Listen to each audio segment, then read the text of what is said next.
Hello, I'm Dr. James Bogash, Master of Health and Longevity and creator of Modern Health Myths. And today we're going to talk about um, a topic that we really need to go into a little bit more detail on because what it seems at the surface is not exactly what the answer is likely to be.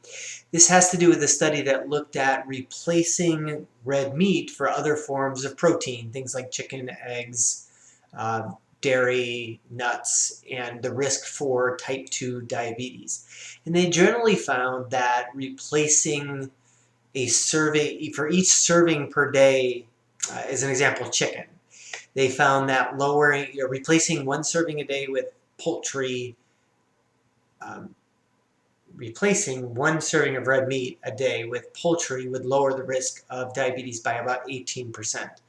Well, that sounds good, and everybody knows that we need to eat, that we should be, or everybody thinks we should be eating less red meat, but we really need to look at how we eat and process our animal products in society today. And even quite frankly, a lot of the chicken that we eat is junk and crap. A lot of our fish, if you're eating farm-raised salmon or tilapia, it's not going to be any different than a typical corn-fed beef. The thing we need to understand is that the way we raise livestock in this country and commercial is horrendous. There are a lot of issues with that, both from the way we feed them, to the way we treat them, to the way that the levels of stress that they're under, and those make important distinctions. We also have to look at quantity. So, like, my wife and I may be able to split a 6 or 8 ounce fillet, where most people look at that as the appetizer. That's what we need to kind of get out of our head. So while we may buy higher quality meats, a lot of times we spend less money on them because we're having smaller quantities. I am definitely a fan of a plant-based diet. I don't know that we should necessarily be vegan or vegetarian. Ethics aside, we are omnivores. We're designed to eat all types of different food, animal products, plant products, grains, everything. So probably the most important distinction when it comes to red meat and why red meat in this country is so unhealthy is twofold. First of all, it's the crap that we feed them. Um, we will generally feed them corn-based feeds, which is high in omega-6, which is generally pro-inflammatory, pro-diabetic, pro-cancer. And so it makes sense that eating more of this junk crap red meat is going to lead to higher levels of diabetes. So that totally makes sense. The other thing we need to consider is something called xenohormesis, or xeno meaning environmental, hormesis meaning hormone-like effect. And this is a scary little fact that most people aren't aware of, in that stress messages can pass up the food chain.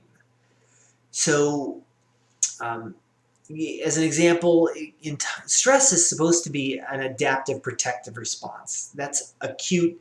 It's not chronic stress like your boss sucks type of stress. This is, if there's a drought, then the grass may undergo adaptive changes. And then when the bison eats the grass, the bison recognizes these adaptive changes and makes changes in itself to get ready for the drought. And then we eat the bison and we get those same messages. So it's designed to protect us by passing these messages up the food chain. These are likely to be things like messenger RNAs, but the scary thing is that today's livestock are raised in such horrendous conditions that they are likely stressed their entire life.